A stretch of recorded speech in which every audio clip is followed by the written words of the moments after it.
AP రాజకీయాల్లోకి Sharmila entry ఇచ్చింది. నిన్నటితో పూర్తిగా ఎంట్రీ ఇవ్వడంతో అందరికీ ఇది ఒక షాకింగ్ న్యూస్ అని చెప్పుకోవచ్చు. ఎందుకంటే అన్నతో పోటీ పడబోతుంది. మనతో పాటు విశ్లేషించడానికి దాము బాలాజీ గారు ఉన్నారు. ఆయన అడిగి తెలుసుకుందాం. నమస్తే సార్. నమస్తే సార్, ఇప్పుడు జగన్ని షర్మిల ఓడించే దిశగా ఢీకొనబోతుందా, పోటీ పడబోతుందా అని మీరు చెప్పారు. ఖచ్చితంగా వేరే ఆల్టర్నేటివ్ లేదు అమ్మాయికి. తను ఎప్పుడైతే కాంగ్రెస్లో చేరాలని నిర్ణయించుకుందో అప్పుడే డిసైడ్ అయిపోయింది ఆంధ్రాకి వెళ్ళాలని. అంటే బిగినింగ్లో లేదు, ఇక్కడ తెలంగాణలో ఉన్నప్పుడు ఆమె కాంగ్రెస్లోకి వెళ్ళాలనుకుంది. అప్పుడు ఆమె ఏమనుకున్నదంటే తను కాంగ్రెస్లో చేరి తెలంగాణలోనే పనిచేద్దామనేది ఆమె అనుకున్నది. రెండోది, ఆమెకి రేవంత్ రెడ్డితో కూడా ముందు నుంచి కంఫర్టబుల్గా లేదు. ఆమె రేవంత్ రెడ్డిని కూడా ఆమె ఓపెన్గానే ఒక దొంగ అనే అనేక సార్లు అనింది. సో అవన్నీ కూడా ఇప్పుడు వీడియోలో చూస్తున్నాం. సో అటువంటి కాంటెక్స్లో కాంగ్రెస్లో చేరి ఆమె ఒకటి ఏఐసిసి ద్వారా నేషనల్ లెవెల్లో మహిళల్లో పనిచేద్దాం అనేది అనుకున్నది ఆమె. ఎందుకంటే కాంగ్రెస్ రాబోయే కాలంలో మహిళలకు చాలా ఇంపార్టెన్స్ ఇవ్వబోతుంది. మొన్న కేరళలో కూడా రాహుల్ గాంధీ మాట్లాడుతూ నెక్స్ట్ ఒక 2050కి అంతా కూడా సగం రాష్ట్రాలలో మహిళా ముఖ్యమంత్రులు ఉండేట్టుగా మేము ప్లాన్ చేస్తున్నాం అన్నది కూడా చెప్పాడు ఆయన. మహిళల్ని పెద్ద ఎత్తున తీసుకొద్దామని ఆల్రెడీ మనకు తెలుసు. బిల్లు కూడా పాస్ అయింది. 33% చట్టసభల్లో మహిళలకి రిజర్వేషన్ కేటాయిస్తూ. ఆ రకంగా తీసుకుంటే ఖచ్చితంగా ఇంకొక 10-15 ఏళ్లలో మహిళలు పెద్ద ఎత్తున మనకి రాజకీయాల్లో కనిపించే అవకాశం ఉంది. సో ఈ కాంటెక్స్లో ఈమె కూడా కాంగ్రెస్లో మహిళా విభాగంలో గట్టిగా పనిచేద్దాం అనేది నిర్ణయించుకొని అప్పుడు చేద్దాం అనుకుంది ఫస్ట్లో.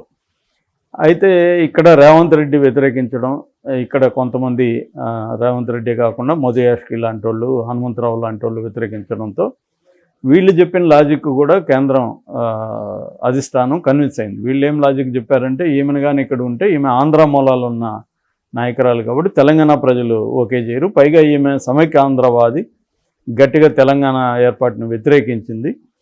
కాబట్టి ఈమెని ఇవాళ మనం ఇక్కడ పెడితే కేసీఆర్ దీన్ని తెలంగాణ సెంటిమెంట్ రెచ్చగొట్టడానికి 2018లో చంద్రబాబును ఉపయోగించుకున్నట్టుగా ఇప్పుడు షర్మిలాను ఉపయోగించుకుంటాడు అనేది వీళ్ళు చెప్పారు. ఇది లాజికల్గా కరెక్టే అనిపించింది కాంగ్రెస్కి. అందువల్ల ఈమెను విత్ హెల్డ్లో పెట్టింది. సో ఈమె కూడా దానికి ఒప్పుకొని ఈమెకి వేరే ఆల్టర్నేటివ్ లేదు. ఎందుకంటే తెలంగాణలో ఫెయిల్ అయింది. సో కాంగ్రెస్ తప్ప ఇంకేం ఆమెకు శరణ్యం ఏం లేదు, వేరే పార్టీలు పోయే పరిస్థితి లేదు.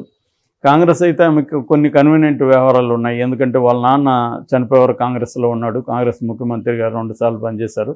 అందువల్ల అది చెప్పుకోవచ్చు. రెండోది, ఆయన నా లైఫ్లో గోలు, నా కళ రాహుల్ గాంధీని ప్రధానమంత్రిని చేయడం అనేది కూడా చెప్పేవాడు.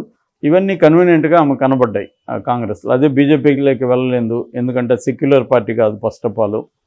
తనేమో సెక్యులరిజం గురించి మాట్లాడుతుంది. ఒక మైనార్టీ దానికి సంబంధించిన ఆమె, వాళ్ళ హస్బెండ్ కూడా క్రిస్టియను. సో ఈ కాంటెక్స్ట్లో ఆమెకి కాంగ్రెస్ కనబడింది. కాంగ్రెస్కి ఏంటంటే ఆంధ్రప్రదేశ్లో వేరే ఆల్టర్నేటివ్ లేదు. ఇప్పటికిప్పుడు రివైవ్ చేసే పరిస్థితి అక్కడ ఏం కనబడలేదు. ఎందుకంటే తెలంగాణని అడ్డగోలుగా ఇచ్చేసి ఆంధ్రప్రదేశ్ని ఏమాత్రం పట్టించుకోలేదు అనేది ఒక తీవ్రమైన కోపం కాంగ్రెస్ మీద ఉంది.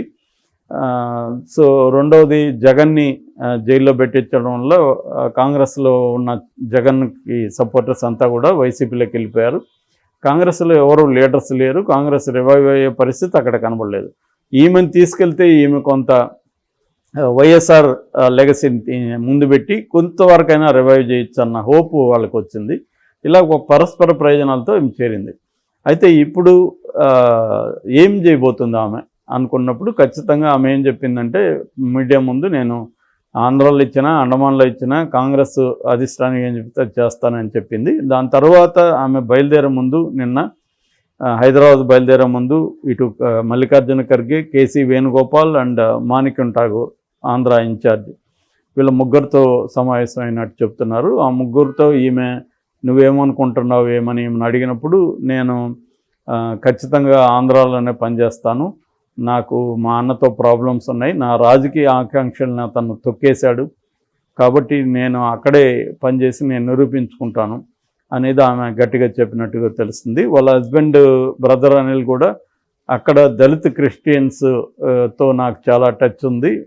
అన్ని ఆర్గనైజేషన్తో నాకు పరిచయాలు ఉన్నాయి. నేను వాళ్ళందరినీ ఎలా వైసీపీలోకి తీసుకురావాలో ఒక బ్లూ ప్రింట్ కూడా రెడీ చేస్తున్నాను. అది ఫైనలైజ్ అవ్వగానే మీకు సబ్మిట్ చేస్తాను అని అతను కూడా చెప్పినట్టుగా తెలిసింది. అంటే ఇప్పుడు ఈమెకున్న బలాలు ఏంటంటే, ఒకటి ఈ దళిత క్రిస్టియన్స్ కావచ్చు, కొంతవరకు జగన్కి అసంతృప్తిగా ఉన్న రెడ్డి వర్గం కావచ్చు. ఎందుకంటే రెడ్డి వర్గం చాలా వరకు జగన్తో ఇప్పుడే కాదు, ఈ సీట్ల వ్యవహారం కాదు, ముందు నుంచి కూడా అసంతృప్తి ఉంది. ఎందుకంటే వాళ్ళల్లో చాలామంది కాంట్రాక్టర్స్, వాళ్ళకి బిల్లుల్లో ఇవ్వలేదు జగన్. ఎందుకంటే డబ్బులంతా ఈ పథకాలకు పెడుతున్నాడు కాబట్టి వీళ్ళకి డెవలప్మెంట్కి డబ్బులు లేవు. అందువల్ల కాంట్రాక్టులకి వీళ్ళకందరికి డబ్బులు ఇవ్వలేదు. సో అందువల్ల రెడ్లే చాలా ఇబ్బందులు పడుతున్నారు, రెడ్లే వ్యతిరేకిస్తున్నారు. సో ఆ రెడ్డి సెక్షన్ తెలుగుదేశంలోకి వెళ్ళలేదు, ఎందుకంటే అక్కడ ఇంకా డిస్కంఫర్ట్ ఉంటుంది. అందువల్ల వాళ్ళకి ఇప్పుడు ఈమె కనిపిస్తుంది. ఈమె కూడా వైఎస్ఆర్ వారసురాలు ప్లస్ కాంగ్రెస్ కాబట్టి వాళ్ళకి కంఫర్టబుల్గా వాళ్ళందరినీ లాగొచ్చు. రెండోది, నేను మా నాన్న లెగసీని నేను కంటిన్యూ చేస్తున్నాను, మా నాన్న లెగసీ నాదే కూతురుగా అని క్లెయిమ్ చేసుకోవచ్చు. సో ఇటువంటి కొన్ని సౌకర్యాలు ఆమెకున్నాయి. అట్లాగే ఆమెకి కొన్ని అననుకూలతలు కూడా ఉన్నాయి. అవేంటంటే, మొన్నటి వరకు కాంగ్రెస్ని బండబూతులు తిట్టింది. ఆ వీడియోలన్నీ ఇప్పుడు బయటకు వస్తున్నాయి. కాంగ్రెస్కి వైఎస్ఆర్ అనే పేరు చెప్పే అర్హత కూడా లేదు అనేది కూడా ఆమె చెప్పింది. కాంగ్రెస్ ఒక దొంగని ఇక్కడ ప్రెసిడెంట్గా చేసింది అని రేవంత్ రెడ్డిని చెప్పింది.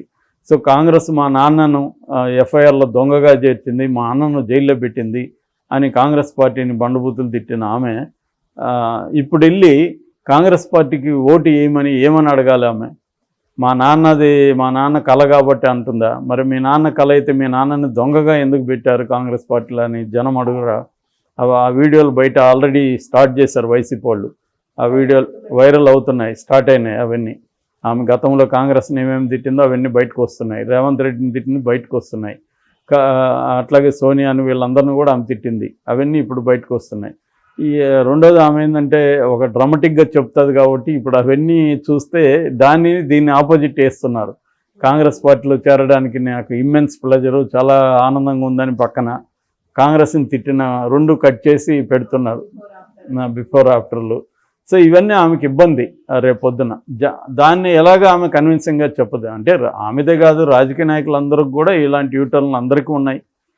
ఒకప్పుడు కేసీఆర్ ఇక్కడ చంద్రబాబుతో కలిసి పోటీకి దిగారు, చంద్రబాబు ఆల్ పార్టీలతో దిగారు, ఒక పార్టీతో దిగి ఇంకొక పార్టీని తిట్టారు. ఒకప్పుడు మోడీని ఆంధ్రప్రదేశ్లో అడుగుపెట్టని అన్నాడు, అమిత్ షా మీద రాళ్ళు వేయించారు. తర్వాత మోడీ విజనరీ అంటున్నాడు. కాబట్టి ఒకప్పుడు సోనియా గాంధీని భయంకరంగా తిట్టిన చంద్రబాబు మళ్ళీ సోనియా గాంధీతో కలిశారు.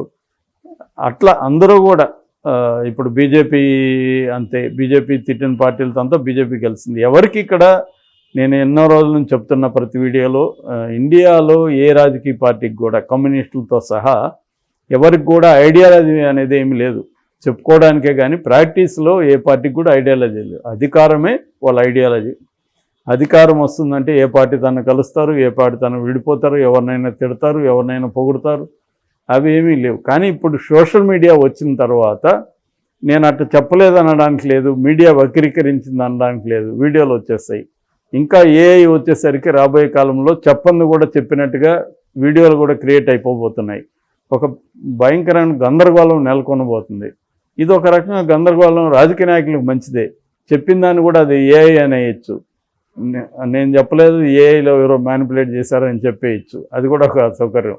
అంటే ఒక్కోసారి అడ్వర్సిటీని కూడా వాళ్ళకి తమకు అనుకూలంగా ఎలా మార్చుకోవాలనేది రాజకీయ నాయకులు ప్రాక్టీస్ చేసినట్టు ఎవరు చేయరు, వాళ్ళు బ్రహ్మాండంగా చేస్తారు దాన్ని. కాబట్టి ఈమెకు కూడా అది ఇనిషియల్గా ఉంటుంది తప్ప ఈమె ప్రాక్టీస్లకు వెళ్ళినాక ఈ అడ్డంకులు తొలగిపోతాయని నేను అనుకుంటున్నాను. అయితే ఈమెకి మేజర్ ప్రాబ్లం ఏంటంటే, జగన్ని పట్ల తన వైఖరి ఎలా ఉండబోతుంది అంటే, జగన్ని ఏమని విమర్శించబోతుంది? నాకు అన్యాయం చేశాడని జగన్ చెప్పబోతుందా? నాకు ఆస్తి ఇవ్వలేదని చెప్పబోతుందా? వివేకానంద రెడ్డి హత్య గురించి ఏం చెప్పబోతుంది? ఇవన్నీ చూసుకుంటే ఇవన్నీ పర్సనల్ ఇప్పుడు లేదు. అక్కడ రాజకీయాల్లోకి వచ్చేసినాక నేను రాజకీయాల్లోకి రావడానికి నాకు అన్యాయం జరిగింది కాబట్టి వచ్చానని చెప్తుంది. ఇప్పుడు ఏమంటే, ఆంధ్రప్రదేశ్ రాజకీయాల్లో పర్సనల్ అనేది లేదు. ఎందుకంటే జగన్ కూడా పవన్ కళ్యాణ్ 3 పెళ్ళిళ్ళు పర్సనల్లే కదా అతను. పైగా అతను ఏమన్నా ఒకేసారి ముగ్గురితో తిరుగుతున్నాడు లేదు కదా, లీగల్గా విడాకులు తీసుకుని వెళ్తున్నాడు. దాని ఎందుకు చెప్తున్నాడు? అంటే ఇతనికి నిలకడ లేదు, ఇతను భార్యను మార్చినట్టే పార్టీలు మారుస్తాడు, ఇట్లాంటి వాడు ఏం చేస్తాడనేది దాన్ని కలుపుతారు. రేపొద్దున వీళ్ళు అదే చేస్తారు. ఆల్రెడీ జగన్ని స్టార్ట్ చేశారు, కుటుంబాలను చేలుస్తున్నారు అని స్టార్ట్ చేశారు. అంటే నా చెల్లెలు జగన్ చెప్పబోయేది ఏంటంటే, నిన్ననే ఒక విశ్లేషకుడు చెప్తున్నాడు, జగన్ రేపు పొద్దున ఏం చెప్పబోతున్నాడు అంటే, నా చెల్లిని నాకు కాకుండా చేశారు, నా సొంత చెల్లెలే ఇప్పుడు నాతో లేదు, నాకు ఎనిమిగా మారిపోయింది, అయినప్పటికీ మీరు కోట్లాది మంది నా చెల్లెలు ఉన్నారు, మీరే నా చెల్లెళ్ళు అని జనంలోకి దీన్ని కూడా అలా తీసుకెళ్తాడు. వీళ్ళేం తీసుకెళ్తారు, సొంత చెల్లికే అతను డబ్బులు ఖర్చు పెట్టలేదు, సొంత చెల్లికే మోసం చేసినాడు, సొంత తల్లిని దూరం పెట్టినాడు, సొంత బాబాయిని చంపుకున్నాడు, ఇలాంటి వాడు సీఎం కావాలన్నా అని వీళ్ళు తీసుకెళ్తారు. కాబట్టి ఇక్కడ వ్యక్తిగతం అనేది ఏమి ఉండదు ఇంకా.